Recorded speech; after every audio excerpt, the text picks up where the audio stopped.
அமைச்சர் அவர்களும் இந்த இனவாதிகளுடைய கருத்துகளுக்கு பயப்பட்டு இல்லை இந்த சிலையை பாதுகாக்கிறதுக்காகத்தான் நாங்கள் வெளியிலே எடுத்து சென்றோம், சிலை வைத்ததுக்கு பிழை இல்லை என்று சொன்னார். ஆனால் அந்த காணொலிகளை பார்த்தா அதை பாதுகாக்கிறதுக்கு எடுத்துட்டு போன மாதிரி தெரியவில்லை.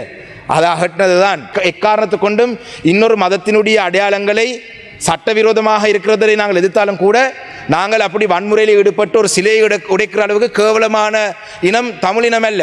நீங்கள் அரசியல் செய்வதற்காக தயவு செய்து சட்டவிரோதமான செயல்பாடுகளுக்கு நீங்கள் அனுமதிக்க கூடாது. பௌத்த மதமோ எந்த மதமோ சட்டவிரோதமான செயல்பாடுகளுக்கு அனுமதி அளிக்க கூடாது. அது எவராக இருந்தாலும் சரி, அது நானாக இருந்தாலும் சரி, ஒரு பௌத்த மதத்தை சேர்ந்த துறவியாக இருந்தாலும் சரி, சட்டவிரோதமான விடயங்களை அனுமதிக்க கூடாது.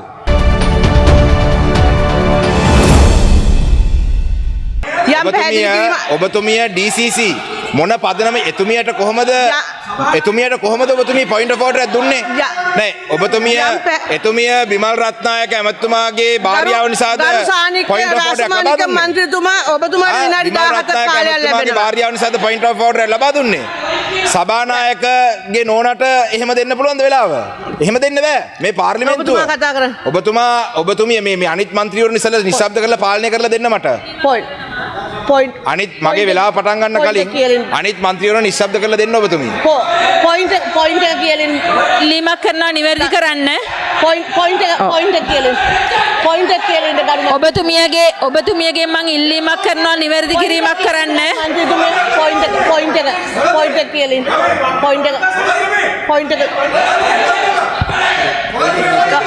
එක සාවද්‍ය කරුණක් කිව්වා.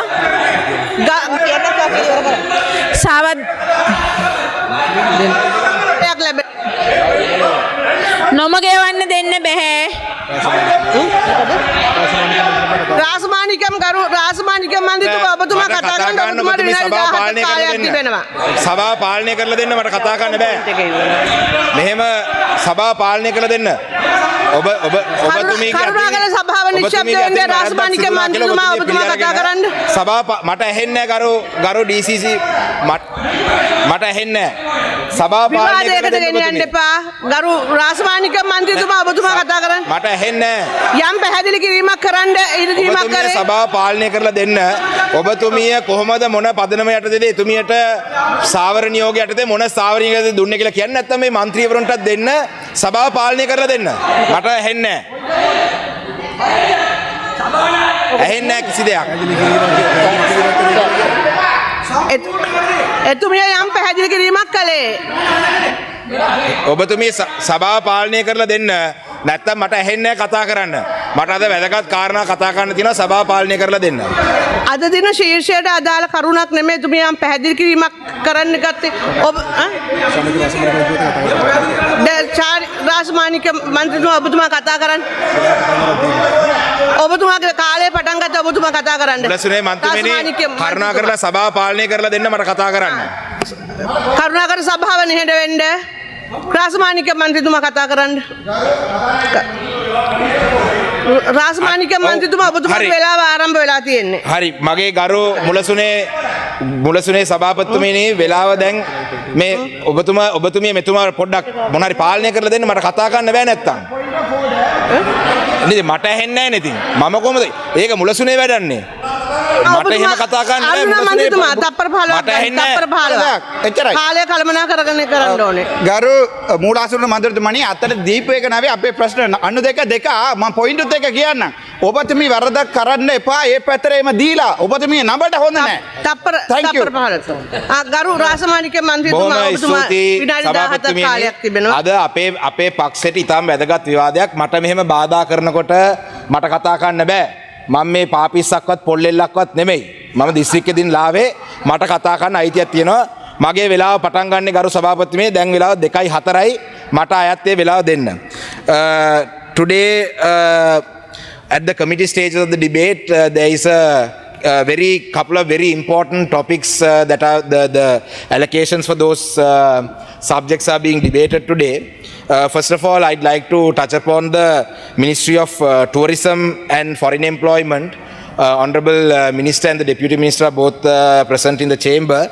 Honorable Ministers, to improve the tourism sector in the northern province and the eastern province is not going to happen with any sort of allocations that you create or any sort of tourism development authority or building a little park in the north or building a little garden in the east. That is not how you could develop the tourism in the north and the east.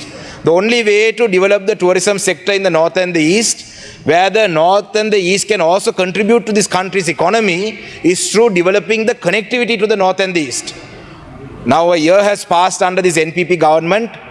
One such avenue of improving connectivity, which was the KKS harbour, has been delayed. Now we are beginning to hear good things that the KKS harbour will finally be commissioned for development this year. So we are happy. We thank you for that. At the same time, we would like to urge you to look at developing the Palali International Airport. When we recently concluded a tour to the Palali International Airport, the Civil Aviation Authority told us that the 1948 runway, that the surface need to be relayed for the tourism, for the A320 plane to land.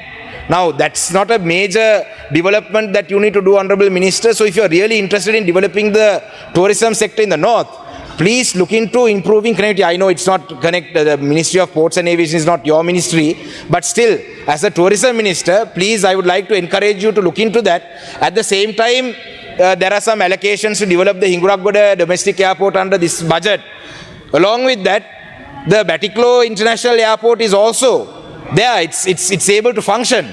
So if you are able to intervene, or if you are unable to intervene, please give us the responsibility. Give the Tamil parties, the Tamil members of parliament the responsibility. We will help you improve connectivity in the north and east. So is the Thalemana Rameswaram ferry. To build the pier, there is money. There are investors who are ready. So please, without talking about different projects that you are planning to undertake to develop the tourism sector, please look into the connectivity aspect. And at the same time, the Foreign Employment Bureau also, I'd like to thank my friend Arun Hemachandra also. I think there's a new scheme that has been launched to give domestics who fly to those countries to buy the airline tickets on a concessionary basis. That's a very welcome. That's a move that we welcome. At the same time, Honorable Deputy Minister, I'd like to urge you to look into the Foreign Employment Bureau's activities, where some women and some men are flying to Middle Eastern countries without proper visas, on tourist visas, and then they are arrested there and their lives are destroyed. There are a lot of them languishing in prisons there. So I'd like you to look into that as well. And one more thing, the tourists who come to this country, I know you boast about the number of tourist arrivals, but however, the number of tourists who arrive in this country, do we really get the estimated revenue from them is a big question mark. Because most of the tourists that we see today, they are not the ones who are going to spend over $150 per day as your ministry has put out. So please look into that, because you, both of you, the Honorable Minister and the Deputy Minister, have a huge responsibility, because the Foreign Employment Bureau and the Tourism Ministry are two main streams of foreign exchange earning streams for this country. So you have a big responsibility on your hands, and I would like to wish you all the best. Now again, with the Foreign Ministry, it's very unfortunate that the minister in charge has gone to Geneva, and the minister has proposed, or minister has suggested to the Office of the Human Rights Commissioner that a domestic mechanism will be used to address accountability issues in this country. Now, Honorable Minister, you are very aware that the victim community have rejected any domestic mechanism. And so I don't know who you are planning to engage with on your domestic mechanism. I don't even know if you are aware of what your domestic mechanism is even. The previous government spoke about a Truth and Reconciliation Commission. We rejected that as well, because there was no international participation in it, and there was no accountability, there was no judicial mechanism. So I don't even know if you know what your own domestic mechanism is, but you keep saying that the NPP government stance is a domestic mechanism, and the reason you give for that is because that you have said that there would be a divide amongst the communities if there's international involvement. Now, along with that, I think I can say this Justice Ministry and these are both connected. In the Justice Ministry also, the Office of Missing Persons, Office of Reparations, we have rejected. But I heard Honorable Harsha De Silva also said something similar to what I'm about to say about the Office of Reparations. Out of the 5 members in the Office of Reparations, the government has endorsed, the President has endorsed 3 persons who have military backgrounds. Now, we don't have a personal, we have no personal issue with the persons, rather, I don't have a personal issue with the persons who have been named to it. On principle, how can you have an office of reparations that is looking into paying the victims reparations or compensation, and 3 military personnel are involved on that reparation committee or the board? That is unacceptable. Now, along with that, honorable chair, there is another important matter that I would like to raise. Now, நேற்றைய தினம் திருவண்ணாமலையிலே நேற்று மதியம் ஒரு துரதிர்ஷ்டவசமான ஒரு சம்பவம் ஒன்றை கண்ணாலே பார்க்கக்கூடியதாக இருந்தது. இன்று எனக்கு முன்பாக பேசிய தயாசிரி ஜெயசேகர் அவர்களிடமும் ஒரு எச்சரிக்கையை நான் விடுக்கின்றேன். நீங்கள் அரசியல் செய்வதற்காக தயவு செய்து சட்டவிரோதமான செயல்பாடுகளுக்கை நீங்கள் அனுமதிக்க கூடாது. அதே போல தான் எதிர்க்கட்சி தலைவருக்கும் இன்று காலையிலே அரசியல் அமைப்பிலே பௌத்த மதத்துக்கு முதலிடம் என்று சொல்லப்பட்டிருக்கு என்று சொன்னார். பௌத்த மதமோ எந்த மதமோ சட்டவிரோதமான செயல்பாடுகளுக்கு அனுமதி அளிக்கக்கூடாது. அது எவராக இருந்தாலும் சரி, அது நானாக இருந்தாலும் சரி, ஒரு பௌத்த மதத்தை சேர்ந்த துறவியாக இருந்தாலும் சரி, சட்டவிரோதமான விடயங்களை அனுமதிக்கக்கூடாது. நேற்றைய தினம் திருவோணமலை கடற்கரையிலே ஒரு சட்டவிரோதமான ஒரு விஹாரை புதிதாக உருவெடுத்தது. நான் அறிந்த வகையிலே நண்பர் அருண் ஹேமச்சந்திரா அவர்களும் இந்த விடயம் சம்பந்தமாக கரிசனையுடன் இருந்தவர். நேற்று நாங்கள் எதிர்பார்த்தது சட்டவிரோதமான ஒரு வேலை. இது கோட்டாபே அரசாங்கத்தின் காலத்தில் நடந்தது, மஹிந்த ராஜபக்ச காலத்தில் நடந்தது. இந்த அரசாங்கத்தில் காலத்திலேயும் ஒரு இனவாதமான சில துறவியல் இந்த இடத்துக்கு வந்து ஏதோ ஒரு வேலையை செய்கிறார்கள். அந்த இடத்திலே கரையோர பாதுகாப்பு பிரிவை சேர்ந்தவர்கள் போலீஸ் ஸ்டேஷனிலே சென்று ஒரு முறைப்பாடை செய்தார்கள். அந்த முறைப்பாடு சம்பந்தமாக போலீசார் விசாரணை செய்து இது சட்டவிரோதமானது, அதை நிறுத்துவார்கள் என்ற நம்பிக்கையிலே நாங்களும் நாங்கள் இதிலே திருவண்ணாமலை மாவட்ட பாராளுமன்ற உறுப்பினர் அருண் அவர்களும் செயல்பட்டதை நான் இந்த இடத்திலே சொல்ல வேண்டும். ஆனால் இரவு 8 மணி ஆகிய பொழுது, இரவு 8 மணிக்கு எங்கேயோ இருந்த ஒரு சிலையை கொண்டு போலீஸ் பாதுகாப்புடன் ஒரு சிலையை வைத்த பிற்பாடு தான் நான் உண்மையிலே கௌரவ அமைச்சர் ஆனந்த விஜயபால் அவர்களை தொடர்பெடுத்து தொலைபேசியிலே சொல்லியிருந்தேன். இது ஒரு இனவாதமான செயல்பாடு, எதிர்காலத்திலே ஒரு மதங்களுக்கு இனங்களுக்கு எதிரான ஒரு முரண்பாடு வரக்கூடிய ஒரு விடயம், இதிலே நீங்கள் கவனம் செலுத்த வேண்டும் என்று சொன்னால் அது இரவு 10 மணி 11 மணி அளவிலே நாங்கள் அந்த சட்டவிரோதமாக அமைக்கப்பட்ட அந்த விஹாரைக்குள்ளே வைக்க இருந்த அந்த சிலையை அவர்கள் அகற்றி சென்றார்கள். ஆனால் இன்று காலையிலே நான் அதை உண்மையிலே அமைச்சருடைய செயல்பாடை, தேசிய மக்கள் சக்தி அரசாங்கத்தினுடைய செயல்பாடை வரவேற்றிருந்தேன். ஆனால் இன்று காலையிலே பார்த்தால் அமைச்சர் அவர்களும் இந்த இனவாதிகளுடைய கருத்துகளுக்கு பயப்பட்டு, இல்லை இந்த சிலையை பாதுகாக்கிறதுக்காகத்தான் நாங்கள் வெளியிலே எடுத்து சென்றோம், சிலை வைத்ததுக்கு பிழை இல்லை என்று சொன்னார். ஆனால் அந்த காணொலிகளை பார்த்தா அதை பாதுகாக்கிறதுக்கு எடுத்துகிட்டு போன மாதிரி தெரியவில்லை, அதை அகற்றினது தான். ஆனால் அதிலே இன்னொரு விடயத்தை சொன்னார், சிலைக்கு பாதுகாப்பு இல்லாதபடியினால் நாங்கள் அதை அகற்றினோம் என்று சொன்னார். நான் கௌரவ அமைச்சர் அவர்கள் இந்த இடத்துல சபையிலே இல்லை, பிரதி அமைச்சர் இருக்கின்றார். நான் அமைச்சருடைய அந்த கருத்தை வன்மையாக கண்டிக்கின்றேன். 30 வருடம் யுத்தம் நடந்த காலப்பகுதியிலும் கூட வடக்கு கிழக்கிலே எந்த ஒரு பௌத்த மதத்தோட சம்பந்தப்பட்ட ஒரு சின்னங்களோ விடுதலை புலிகளால் கூட அளிக்கப்படவில்லை.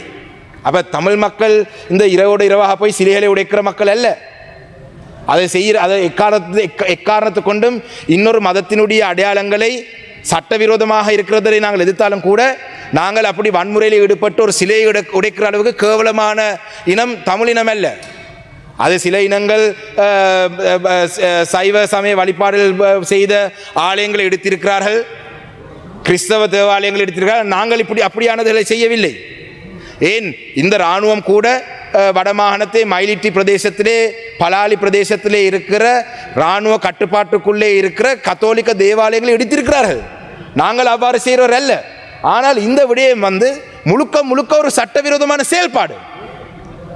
உண்மையிலே தோழர் அருண் ஹேமச்சந்திரா அவர்களே, நீங்கள் உங்களுடைய பதவியை திறந்து எங்களுடைய கட்சியிலே சேருங்கள். ஏனென்று சொன்னால் நண்பர் அவர்களே, உங்களுக்கு இந்த கட்சி பொருத்தமில்லாத கட்சி. நானும் கடந்த காலத்திலே ஸ்ரீலங்கா சுதந்திர கட்சியில் ஒரு அமைப்பாளராக இருந்தவர். அந்த கட்சியினுடைய இனவாதமான செயல்பாடுகள் இவ்வாறு தான் இருக்கும். நீங்கள் இருக்கும் இந்த கட்சியும் கூட முழுக்க எனக்கு தெரியும். நீங்கள் திருவண்ணாமலை மாவட்டத்திலே அதிகூடிய மக்களுடைய செல்வாக்காலே, தமிழ் மக்களுடைய செல்வாக்காலே தெரிவு செய்யப்பட்டு வந்தவர். உங்களுடைய சங்கடம் எனக்கு விளங்கும். எங்களுடைய பல தோழர்கள், எங்களுடைய வடக்கு கிழக்கில் இருக்கிற தோழர்கள், நான் பெயர் குறிப்பிட விருப்பப்படவில்லை, அவர்கள் கூட இந்த விடயத்தில் எங்களோடு இணங்குவார்கள். சகோதரர் இளங்குமரன் இருக்கின்றார், ராஜீவன் இருக்கின்றார், திலகநாதன் இருக்கிறார். நீங்கள் ஏற்றுக்கொள்றீங்களா தேசிய மக்கள் சக்தி செய்த இந்த விடயம் சரியானது? நீங்கள் மனசாட்சியின்படி உங்களாலேயும் கலைச்செல்வி அக்கா கூட இருக்கிறார். புலையான விடயம் புலையானது. அது துரதிர்ஷ்டவசமாக, it was very unfortunate madam that the honorable minister who did the right thing. There was a illegal construction. There were a group of illegal encroachers who came. All of a sudden now, if there's some legal basis to this temple, why do they have to come on a Sunday? Come on a Monday, come on a Tuesday, construct the temple in a way. Then Dayasiri Dayasekara මහත්මයා කිව්වා මේ එතුමාටත් මම කිව්වා විපක්ෂ නායකතුමා ඇතුළුව නීති විරෝධී දේවල් වලට දේශපාලනය නිසා අත දාන්න යන්න එපා. වැරද්ද නම් වැරදි කියලා කියන්න. මේක නීති ආනුකූලව හදන පන්සලක් නම් ඒකට අවශ්‍ය ඔක්කොම ඩොකියුමන්ට් එක තියෙනවා නම් ගිහිල්ලා ප්‍රාදේශීය ලේකම් හම් වෙලා ගිහිල්ලා කරන මොකටද ඉරිදා උදේ නිවාඩු දවසක ඇවිල්ලා මුල්ගල් තියලා ඉරිදා රෑ වෙනකොට පන්සල හදලා රෑ 9 මාට පිළිමයක් වඩම්මනවා කියන කාරණේදීම තේරෙන්නේ නැද්ද මේකේ යම් කාරණයක් තියෙනවා කියලා? මට නම් හිතෙන්නේ නොවැම්බර් 21 රැස්වීමට පෙර සූදානමට තමයි මේ දේ කරේ. නොවැම්බර් 21 රැස්වීමට පෙර නාමල් රාජපක්ෂ ඇමතුමාටත් මම මේ අවස්ථාවේ එතුමා නෑ. නොවැම්බර් 21 රැස්වීමට සෙනග ගේන්න නම් වෙන කාරණා පටන් ගන්න. ජාතිවාදයේ මේ රටේ වපුරවන්න එපා නීති විරෝධී දේවල් කරලා. හැබැයි මම කනගාටු වෙනවා ගරු ආනන්ද විජේපාල ඇමතුමා හරි කාරණේ කරලත් හැබැයි මේ ජාතිවාදී මේ කණ්ඩායමේ ඡන්ද පදනම නිසා මේකේ පොඩ්ඩක් පසුබැස්සද කියන එක තියෙනවා. I am concerned that the minister succumbed to the pressure of the chauvinists in this country. If SWRD Bandaranaike had not torn apart the Banda-Chelva agreement, we wouldn't have faced a 30-year war. But remember what happened to him as well. He was shot by a monk. So to this government also, don't succumb to pressure from these chauvinist nationalist people. They are a minority in this country today. Because the people defeated them and gave you the mandate for you to do the right thing. இந்த விடயம் சம்பந்தமாக கௌரவ தலைமை தாங்கும் சபைக்கு தலைமை தாங்கும் உறுப்பினர்களே, நாளைய தினம் நாங்கள் இப்படி செய்யும் பொழுது ஆயிரக்கணக்கான மக்களை திருவண்ணாமலைக்கு கொண்டு ஒரு பாரிய ஒரு போராட்டத்தை முன்னெடுத்து இந்த நாட்டை குழப்பும் அளவுக்கு நாங்கள் முன்னெடுக்கலாம். ஆனால் நாங்கள் ஒரு பொறுப்புள்ள கட்சியாக இந்த நாட்டிலே மீண்டும் நாங்கள் நாளைக்கு ஒரு போராட்டத்தை செய்தால் ராஜபக்ச கோஷ்டி இன்னொரு போராட்டத்தை செய்வார்கள். இந்த நாடு ரெண்டு பக்கம் அடிபட்டு நாடு இன்னும் மோசமான நிலைக்கு போகும். நாங்கள் தொடர்ச்சியாக சொல்லி வருகிற ஒரு விடயம், தேசிய மக்கள் சக்தியில் இருக்கிற குறைபாடுகளை நாங்கள் சொல்லுவது தேசிய மக்கள் சக்தியை சரியான வழிக்கு கொண்டு வருவதுக்கு தான். நண்பர் திலீப் ஜாவீர் அவர்களும் சபைக்கு வந்திருக்கிறார். honorable Dilip Javir, I'm sure he will also fuel this tension about this Vihara now. I'm sure he's listed to speak after me. This is a good opportunity for them. Honorable Dilip Javir will use this opportunity now to fuel some tension, to say that the NPP government is destroying Buddhist culture. He will do that. Wait and see. His speech is next right after mine. But I am urging you, Honorable Dilip Javir, I am urging you, please refrain. You are giving me ideas now. Please refrain from doing such things in the interest of the country. That is what I would like to urge you to do. Now, there are a lot of other things that I would like to say on the Easter Sunday attacks also. On the Easter Sunday attacks, it is again an accountability issue. The Cardinal himself, a few years after the Easter Sunday attack, he came out and said that he has no faith in a domestic mechanism. He said that.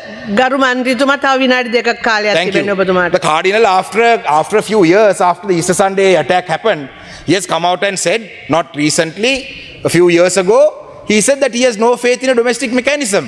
And now the President's comments the other day about the Easter Sunday investigation being a little difficult because the state has to investigate the state justifies the Cardinal's position. So now Cardinal, after a few years after the Easter Sunday attack, has asked for an international investigation. Now our party, we are the largest party that represents the victim community since 2009. Now it's almost 16, now by in a few months it will be 17 years. When do you think our people will finally get to know the truth? You have no reason to protect the Rajapakshas. Why are you worried? Were you all part of the group that committed these crimes or accused of committing these crimes? No.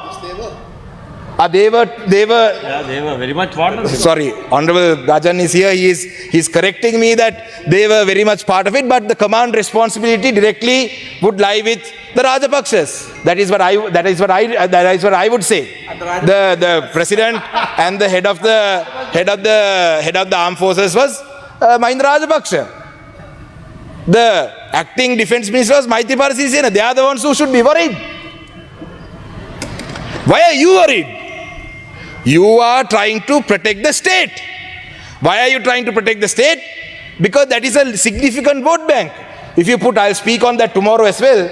If you put together the number of military personnel in this country, around 300,000-400,000, multiply by that 3-4 or even 5 at times, that's 1.5 million votes. You are worried that you will lose those votes.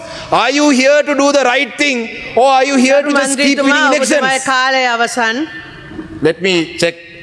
තව විනාඩියක් තියෙනවා. නෑ 2:04ට ඔබතුමිය කීයට පටන් ගත්තද දන්නේ නැහැ. මට කතා කරන්න වෙලාව දුන්නේ 2:04ට. තාම 2:21යි. හරි. ඒකට කාල නාස්ති වෙනවා. අපි විනාඩියම අවසන් කරන්න. ඒක නිසා ගරු මේ අවස්ථාවේ විජිත හේරත් ඇමතුමා තමයි කැබිනට් ඇමතිවරයෙක් හැටියට මේ ඉදිරිපේ ඉන්නේ. ඔබතුමා දන්නවා ඔබතුමාලාගේ ආණ්ඩුවේ මැතිවරණ ප්‍රතිපත්ති ප්‍රකාශයේ දුන්න පොරොන්දු ඉෂ්ට කරන්න කියලා පමණයි අපි ඉල්ලන්නේ. ත්‍රස්තවාදයේ වැළැක්වීමේ පනත පිළිබඳව ගරු ඇමතිතුමත් එක්ක මම කතා කරා. එතුමා කිව්වා කමිටුවක් පත් කළේ කමිටුවේ වාර්තාව ලැබිලා තියෙනවා. මම ඉල්ලා සිටිනවා එතුමාගෙන් මේ කමිටුවේ වාර්තාව පබ්ලික් කරන්න. අපිටත් මේ කමිටුවේ වාර්තාව දෙන්න. මොකද්ද ත්‍රස්තවාදයේ වැළැක්වීම පනත අහෝසි කරන ගැන කියලා තියෙන්නේ කියලා. ඔන්ලයින් සේෆ්ටි ඇක්ට් එක ගැන ඔබතුමාලාගේ ස්ථාවරය අපි තාම දන්නේ නැහැ. වගවීම පිළිබඳව ඔබතුමාලා ජාත්‍යන්තරයට දීලා තියෙනවා පොරොන්දු. හැබැයි ඔබතුමාලාගේ ප්ලෑන් එක මොකක්ද කියලා දන්නවද? අවසන් කරනවා. මට අපේ පක්ෂේ මන්ත්‍රීතුමාගෙන් තව විනාඩියක් දෙන්න එනවා. වගවීම පිළිබඳව ඔබතුමාලාගේ ස්ථාවරය ඔබතුමාලා දන්නවද කියලා මම දන්නේ නැහැ. ඔබතුමාලා පාස්කු ප්‍රහාරය පිළිබඳව ඔබතුමාලා ගන්න ක්‍රියාමාර්ග පිළිබඳව අපිට ප්‍රගතිය පිළිබඳව සතුටක් නැහැ. අලුත් ව්‍යවස්ථාවක් සම්පාදනය කිරීම පිළිබඳව තාම අපිට හරි වචනයක් නැහැ. පළාත් සභා මැතිවරණය පිළිබඳව කිව්ව ඒක පිළිබඳව නැහැ. එතකොට මේ වගවීම ආණ්ඩුකරණය පිළිබඳව ඔබතුමාලාගේ මැතිකරණ ප්‍රතිපත්ති ප්‍රකාශයේ තියෙන කාරණා පිළිබඳව තමයි අපි ඔබතුමාලාගෙන් ඉල්ලන්නේ මිස අපි අලුතෙන් කාරණාවල නැහැ. ඒක නිසා මේ වැදගත් විවාදයේ කතා කිරීමට මටත් අවස්ථාව ලබා දීමට ස්තුතිවන්ත වෙමින් මම කතාව අවසන් කරන බොහොම ස්තුතියි. ஸ்விட்சர்லாந்துல வீடு வாங்க போறீங்க இல்ல ஆல்ரெடி உங்களுக்கு அங்க வீடு இருக்குன்னா இந்த வீடியோ உங்களுக்காக தான். ஸோ ஸ்கிப் பண்ணாம ஃபுல்லா பாருங்க. ஒரு மனிதனுக்கு வீடு அப்படிங்கிறது ரொம்பவே அத்தியாவசிய தேவைகள்ல முக்கியமான பங்கு வகிக்கிறதே இந்த வீடு தான். ஸோ அப்படி வீடு வாங்குறது விற்கிறது இது சம்பந்தமா உங்களுக்கு இருக்கிற நிறைய ப்ராப்ளத்துக்கு சொல்யூஷன் தர ஒரே இடம் தான் உங்கள் செல்வாசக். Your future our vision. இப்போ ஸ்விட்சர்லாந்துல வீட்டோட வட்டி விகிதத்துல வந்து நல்ல மாற்றம் வந்திருக்கு, நிறைய குறைஞ்சிருக்கு. ஸோ நீங்க ஏதாவது அக்ரிமெண்ட் போட்டு வச்சிருக்கீங்கன்னா இப்பவே அதை ரெனிவல் பண்ணி மாற்றி வச்சுக்கிட்டீங்கன்னா உங்களுக்கு நிறைய ப்ராஃபிட்ஸ் இருக்கும். ஸோ இது சம்பந்தமா உங்களுக்கு ஏதாவது அப்டேட்ஸ் வேணும், இந்த மாற்றத்துல உங்களுக்கு ஏதாவது டவுட் இருக்கு அப்படின்னா மறக்காம ஸ்கிரீன்ல தெரிய நம்பர் கால் பண்ணுங்க. ஸ்விட்சர்லாந்துல நீங்க வீடு வாங்கணும் இல்ல வீடு விற்கணும் அந்த மாதிரி ஏதாவது உங்களுக்கு தேவைகள் இருந்தா மறக்காம எங்களை காண்டாக்ட் பண்ணுங்க. உங்களோட எல்லா தேவைகளையும் உங்க ஃபேமிலியில ஒரு மெம்பரா இருந்து நாங்க பார்த்து பண்ணி கொடுப்போம். இது உங்கள் செல்வாசக். இச்செய்திகளுக்கு பிரதான அனுசரணை செல்வாசோக் இமோபிலியன், சுவிஸ் நாட்டில் முன்னணி நிறுவனம். தொடர்புகளுக்கு 07951146428. வீடு வாங்க, வீடு கட்ட, வீடு திருத்த மற்றும் வீட்டு கடன். Your future our vision. இது போன்ற மேலும் பல முக்கிய சுவாரஸ்யமான செய்திகளை அறிந்து கொள்ள லங்கா4 யூடியூப் சேனலை சப்ஸ்கிரைப் பண்ணுங்கள். எமது செய்திகள் உடனடியாக கிடைக்க பெல் பட்டனை அழுத்துங்கள். அத்தோடு எமது செய்திகளை மற்றவர்களும் பார்வையிட ஷேர் செய்யுங்கள். நன்றி.